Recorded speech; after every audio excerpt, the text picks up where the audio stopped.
Saludos, camaradas.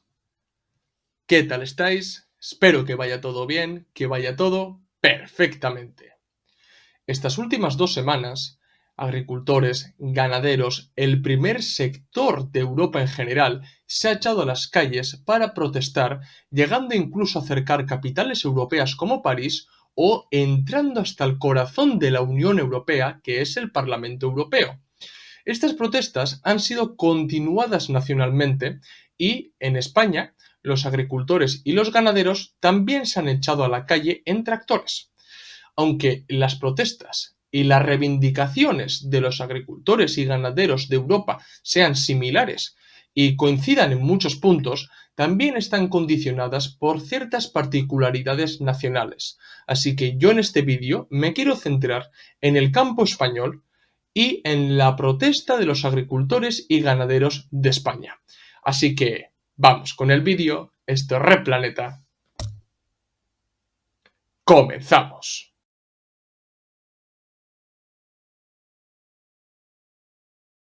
Las protestas del primer sector se han dado en toda Europa, y esto demuestra que existe una política agraria que viene desde la Unión Europea y que está afectando a todos los agricultores y ganaderos de Europa. Entonces, lo que he hecho es recopilar en 4 puntos las quejas, las exigencias y las demandas más importantes de los agricultores y ganaderos de Europa, que a su vez también son compartidas por los agricultores que están protestando en España. Así que vamos allá con los puntos. 1. Aumento de los costos de producción. Los agricultores europeos, y también los de España, han estado lidiando con el aumento de los costos de producción debido a la inflación, a la crisis energética y, en el caso particular de España, por la sequía. Estos factores, lógicamente, han reducido su rentabilidad. Bien, y esto les afecta directamente. Regulaciones medioambientales. Las nuevas regulaciones medioambientales y las cargas administrativas asociadas a la política agraria común, PAC, que viene de la Unión Europea, han sido otro motivo de protesta. Los agricultores argumentan que estas regulaciones son demasiado onerosas y que dificultan su capacidad para operar de manera rentable. 3. Competencia desleal. Los agricultores también han expresado su preocupación por la competencia desleal debido a la importación de mercancías agrícolas de terceros países.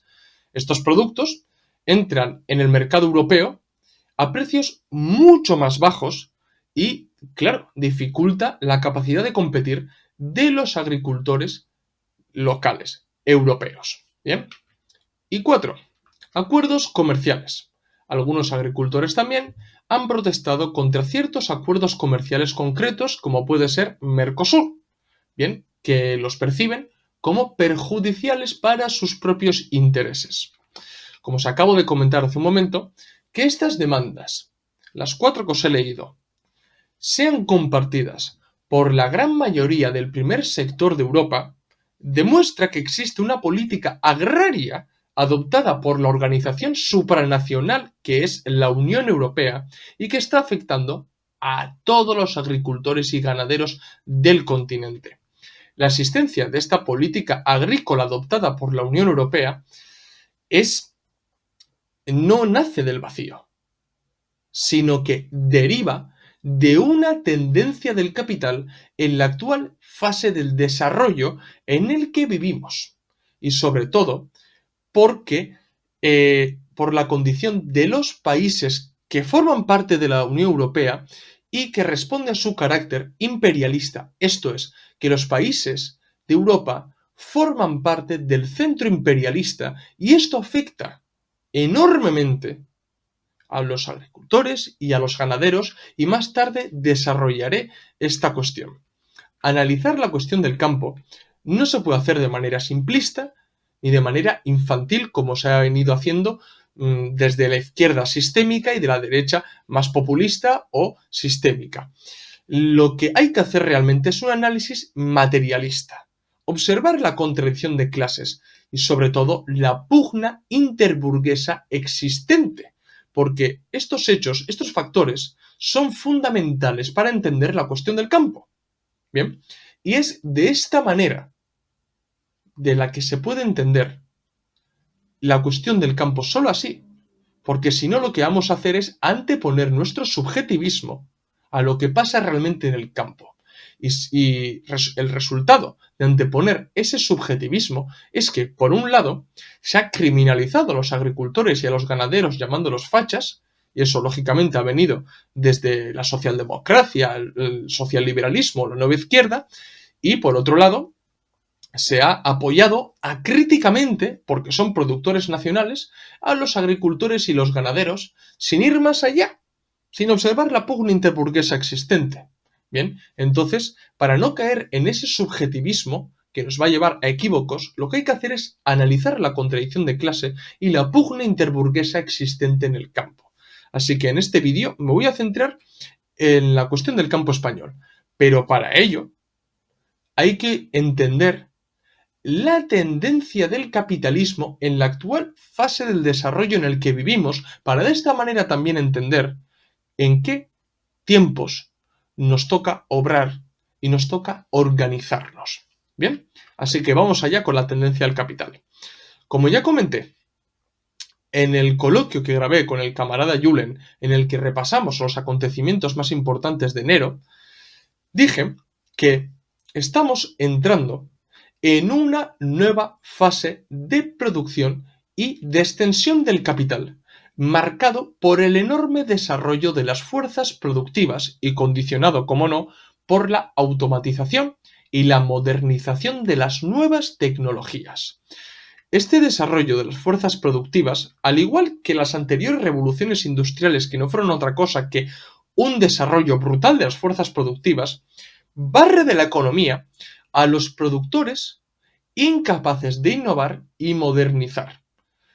Y claro, si no puedes ni innovar ni modernizar tus medios de producción, no puedes competir y eres desplazado del mercado. Lógicamente, quien innova y moderniza los medios de producción suelen ser los grandes capitalistas que tienen márgenes para la innovación, modernización, extensión y reproducción de los medios de producción. En cambio, los dueños de los medios de producción que carecen de suficiente capital para hacer frente a estos cambios suele ser la pequeña y la mediana burguesía. Y al no poder hacer frente a estos cambios, al no poder adaptarse a la nueva fase del desarrollo en el que las fuerzas productivas están entrando en un proceso de automatización, pues lo que hacen es proletarizarse. ¿Y cómo se proletarizan? Vendiendo sus medios de producción, o en el caso del campo, vendiendo sus tierras y engordando las filas de la clase trabajadora. Esto es muy importante. Esta tendencia del capitalismo se ve aún más claro en el centro imperialista, puesto que su condición de centro imperialista lleva a los países que forman parte de este centro a desarrollar enormemente sus fuerzas productivas, pero también pasa por la concentración de medios de producción o de tierras en cada vez menos manos. De esta manera, los países que no forman parte del centro imperialista, o sea, que pertenecen a la periferia del imperialismo, se quedan a la cola. ¿Y por qué se quedan a la cola?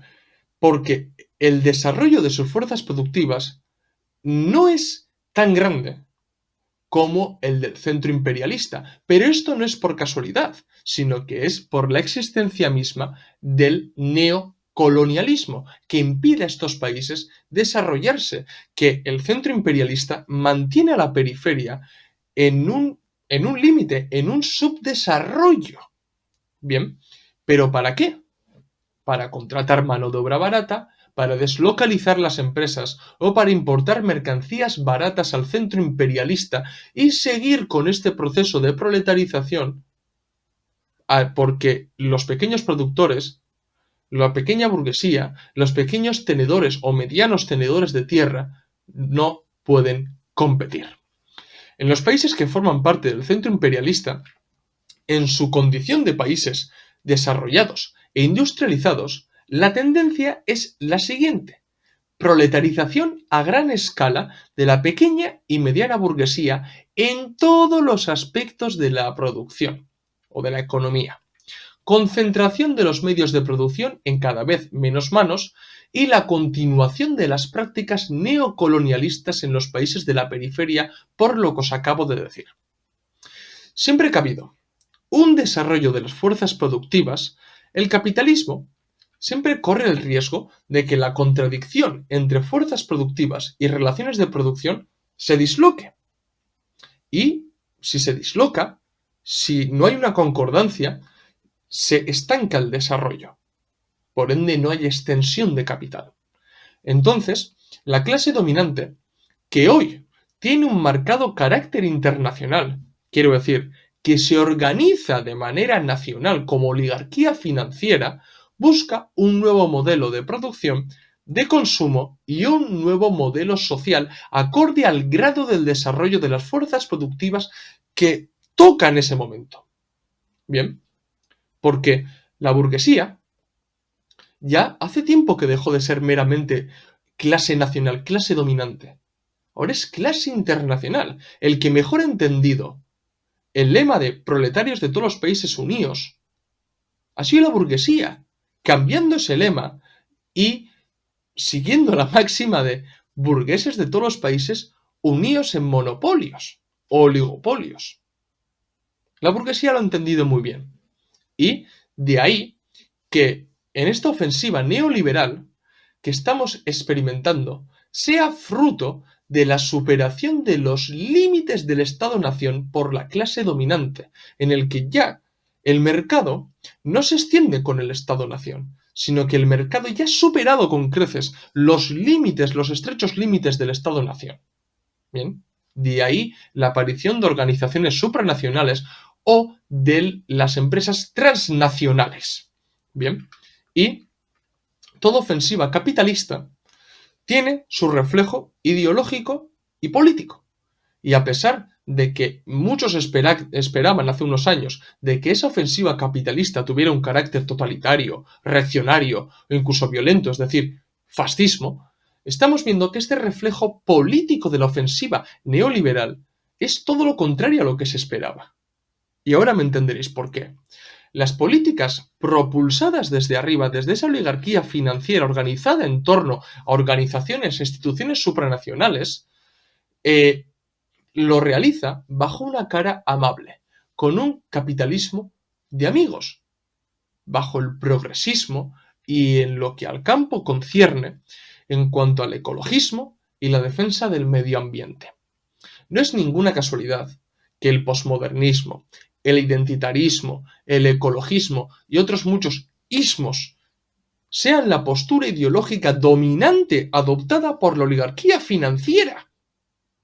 Teniendo esta cara amable, yendo de amigo de la clase trabajadora, que ya poco a poco también quiere acabar con la clase trabajadora para tener solamente consumidores, la socialdemocracia o la nueva izquierda se convierten en partidos idóneos para gobernar en esta nueva fase del desarrollo, porque concuerdan mucho mejor con ese reflejo político de esta ofensiva neoliberal, que va pues con todo este posmodernismo, ismos, todo lo que se recoge como progresismo o progre, ¿no?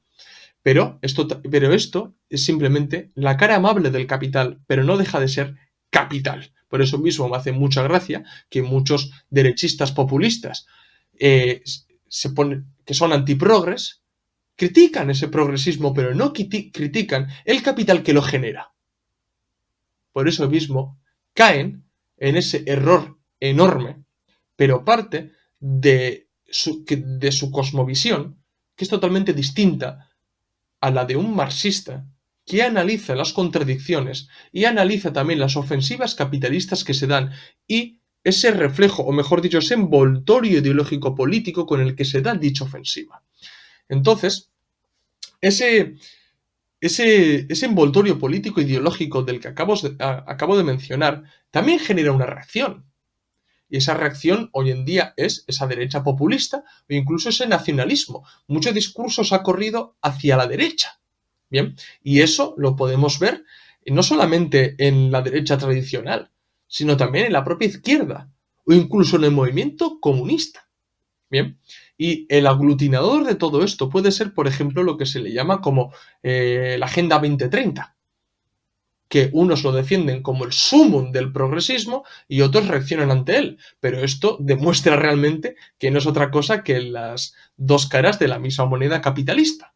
Unos defienden una cara más progresista, otros más conservadora, pero es la misma cara capitalista. Teniendo en cuenta la tendencia existente en el capitalismo, que es el que os acabo de explicar, y que va acorde al nuevo desarrollo de las fuerzas productivas en el que estamos experimentando hoy, puedo pasar a enfocarme en el campo y en las protestas de los agricultores en España. Así que vamos de lleno con la cuestión del campo. Para entender de mejor manera la cuestión del campo y hacer un análisis materialista en el que se tengan en cuenta las clases sociales y, por ende, la pugna interburguesa, hay que caracterizar a los agricultores, hay que revelar el carácter de clase de los agricultores. Los agricultores que están saliendo a la calle pertenecen a la pequeña y a la mediana burguesía, debido a que son propietarios de tierras y de los medios de producción para trabajar dichas tierras. En verdad, en las protestas no estamos viendo a temporeros, a jornaleros, a trabajadores agrícolas. Estamos viendo a personas que son dueñas de parcelas de tierra. Bien, entonces, esto es muy importante tenerlo en cuenta porque nos va a permitir entender cuál es la pugna interburguesa en toda esta cuestión del campo que está amenazando a todos los agricultores y ganaderos de Europa. La clase a la que pertenecen los agricultores y los ganaderos no lo condiciona la voluntad o la subjetividad de uno o porque sufran más o sufran menos que un trabajador asalariado. Y esto lo digo porque he leído mucho en redes sociales que es que un agricultor puede estar más fastidiado que un trabajador asalariado, o en muchas otras ocasiones también he leído que un autónomo puede estar bastante más fastidiado y se lleva el trabajo a casa que un trabajador asalariado. Sí, pero es que tú no puedes medir, o tú no puedes sacar la esencia de clase de una persona porque sufra más o sufra menos. Hoy está claro que el pequeño propietario sufre mucho en el capitalismo debido a la competencia salvaje que existe y debido a la exigencia que demanda el nuevo desarrollo de las fuerzas productivas en el que estamos. Y ni qué decir de los impuestos. Lógicamente, el trabajador asalariado, pues no tiene esos problemas, sí, también le crujen impuestos, pero no tiene ese problema que puede llegar a tener un autónomo. Pero es que ese sufrimiento no determina la clase de uno. Lo que determina realmente la clase de uno es la posición dentro de la economía. Es decir, la posición de uno respecto a la propiedad privada. O sea, si es dueño de propiedad privada o no es dueño de la propiedad privada. O sea, la clase a la que uno pertenece es objetivo, es material. Y esto es muy importante entenderlo. No es ni negativo, no es peyorativo, simplemente es. Y si los agricultores son dueños de parcelas de tierra o de medios de producción, pertenecen a la clase burguesa, pequeña o mediana, pero pertenecen a dicha clase. Porque en muchas ocasiones, luego veremos el proceso de proletarización, pero en muchas ocasiones además contratan trabajadores agrícolas o temporeros, lo que demuestra su esencia de clase y que actúa acorde a su clase. Bien, entonces sigamos. Es cierto que la mayoría de propietarios de tierras en España son personas físicas, el 94%. Bien, pero eso no significa que los pequeños y medianos propietarios de tierra sean los que más tierras poseen. Esto no es cierto. En España la tierra está concentrada. Está concentrada en grandes tenedores de tierra, entre los que destacan latifundistas como Juan Abelló, la Casa de Alba o Samuel Flores. A esto hay que sumar además que la política agraria común, la PAC de la Unión Europea, juega un papel importante, porque las subvenciones que se otorgan están ligadas al volumen de tierras poseídas. De esta manera, a los que beneficia la PAC son a estos grandes latifundistas y no tanto a los pequeños propietarios. De esa manera, ven los pequeños propietarios que la PAC es una estafa y exigen más ayudas o menos barreras administrativas para recibir dichas ayudas europeas. Hasta aquí podemos empezar a ver el choque interburgués entre la gran burguesía o grandes latifundistas contra pequeños y medianos tenedores de tierra. Bien, estos agricultores y ganaderos que están saliendo a protestar. Pero insisto, la clase trabajadora del campo ni está ni se le espera en esta pugna. Bien, en verdad estamos asistiendo a una lucha por la supervivencia de estos sectores de la economía española, bueno, y europea también, que ante la ofensiva neoliberal que parte de la concentración de medios de producción y de tierras y de la proletarización a gran escala y no solamente en el campo, sino también en las ciudades. Una buena prueba de la proletarización existente en el campo son los siguientes datos. Yo os pongo un gráfico en pantalla para que podáis ver que no me estoy inventando nada. Bien, como podéis ver en el gráfico, la mano de obra titular en las explotaciones agrícolas se redujo un 3,7% y el de los familiares del titular en un 49,8%. Por el contrario, la mano de obra contratada aumentó un 16,9% y la subcontratada, un 13,9%. Esto todo en 11 años.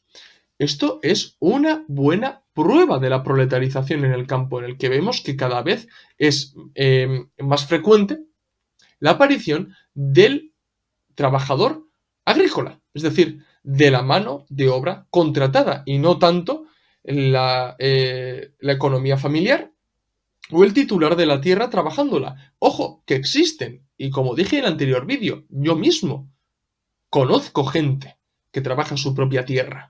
Bien, pero hay que observar cuál es la tendencia y sobre todo cuál es el interés de la Unión Europea aquí en ejercer una proletarización, que a su vez el interés de la Unión Europea viene determinada por la tendencia del capital en la actual fase del desarrollo de las fuerzas productivas que os he mencionado antes. Como os he dicho a lo largo de todo este vídeo, la política agraria adoptada por la burguesía organizada internacionalmente en instituciones supranacionales como la Unión Europea tiene un único objetivo: concentrar las tierras en cada vez menos manos y aumentar la mano de obra contratada, es decir, proletarización. Para cumplir con este objetivo, se están llevando a cabo las siguientes medidas. Por ejemplo, se aprueban políticas supuestamente medioambientales, recordad lo que he dicho antes, el reflejo ideológico y político de esta ofensiva neoliberal, pues se aplican políticas supuestamente en favor del medio ambiente, como la Ley de Restauración de la Naturaleza, que plantean exigencias ambientales a un sector en pérdidas.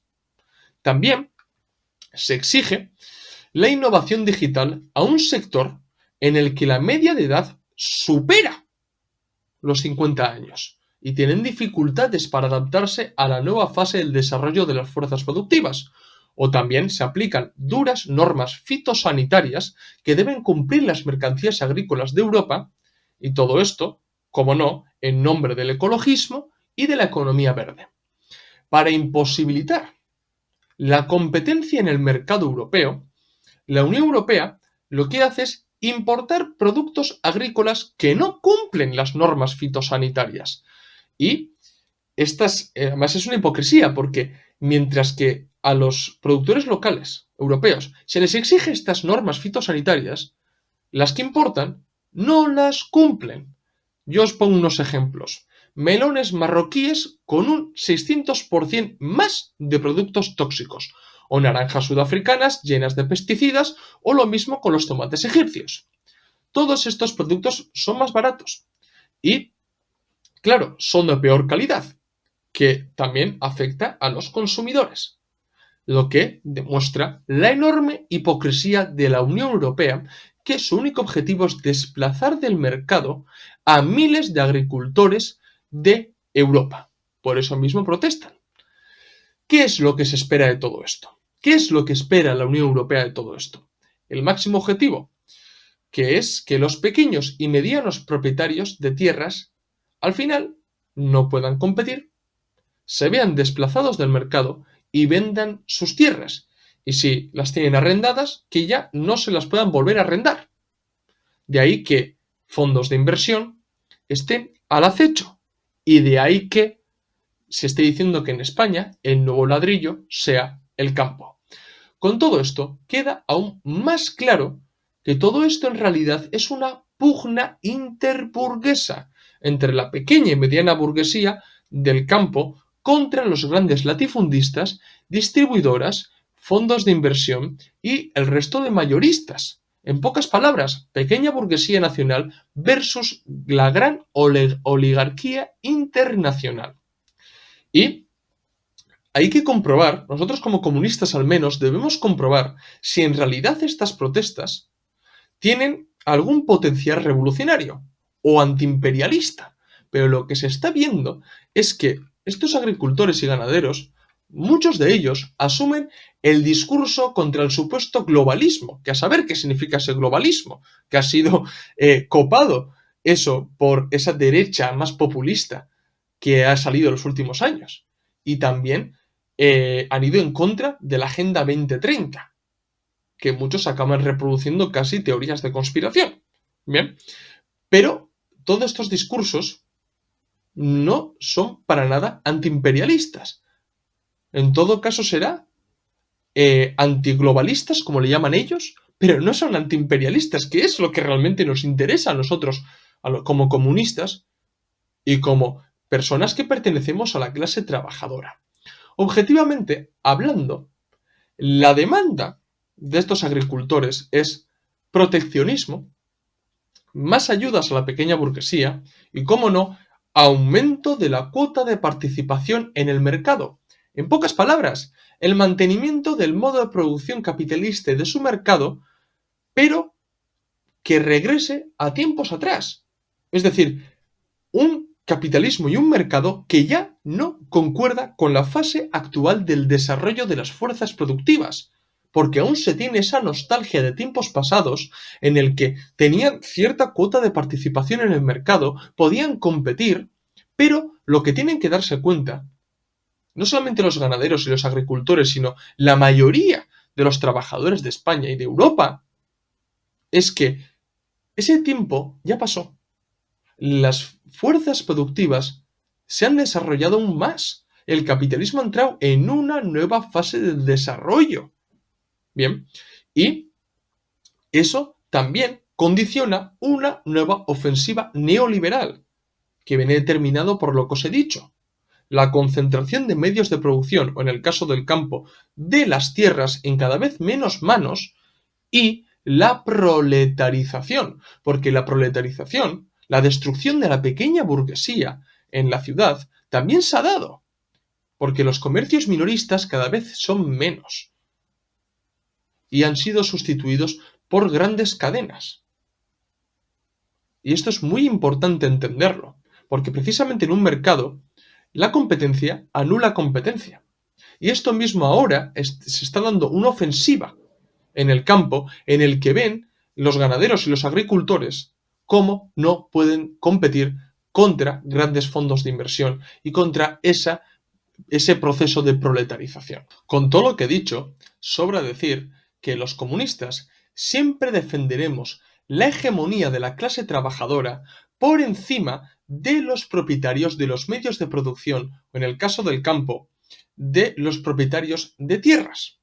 los aliados de la clase trabajadora urbana e industrial son los trabajadores del campo, que como hemos podido apreciar ha aumentado en la última década y la tendencia es que aumente aún más debido a la concentración de tierras en menos manos y debido a ese proceso de proletarización en el que se está dando hoy en día, en el que los pequeños propietarios o medianos propietarios de tierra, al no competir, acaban vendiendo sus tierras y acaban engordando las filas de la clase trabajadora. Ante todo esto, debo decir que no se debe apoyar acríticamente, porque lo que hay que hacer es un análisis materialista de lo que está ocurriendo en el campo. Y para ello tenemos que ver entre todas estas contradicciones y pugnas interburguesas cuál es la situación de la clase trabajadora en el campo.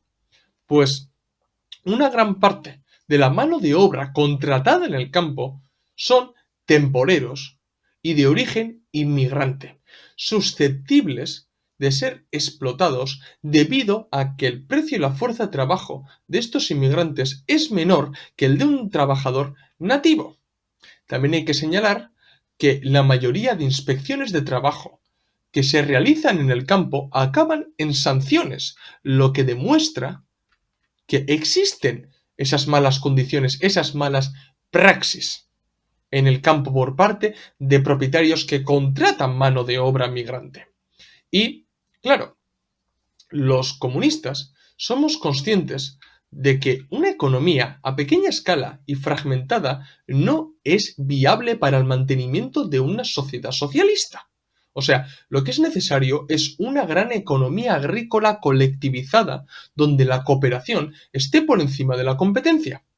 Pero claro, los mismos que hoy protestan son conscientes de que no pueden competir, pero no llegan a la conclusión de la necesidad de la unión, precisamente porque su lógica deriva de su condición de clase, de la clase a la que pertenecen, en el que quieren mantener su cuota de participación de mercado y no quieren unir, no quieren poner su producción en conjunto, sino que prefieren tener su pequeño trocito del pastel. Bien, pero el proceso del capital los acaba echando de ese pastel, los acaba desplazando del mercado. Bien, tampoco los que están saliendo a protestar, tampoco subrayan acabar con el neocolonialismo. Y esto es muy importante, porque debido a que el centro imperialista mantiene subdesarrollado la periferia, se puede importar productos agrícolas mucho más baratos con los que no pueden competir y además son de peor calidad. Y ni qué decir de la inmigración que llega al centro imperialista.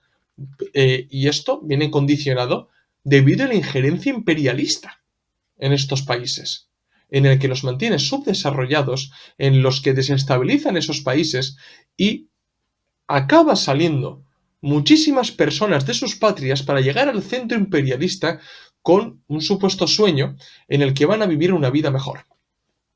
Y luego muchos de ellos son explotados, como hemos visto, con el caso de los temporeros en el campo.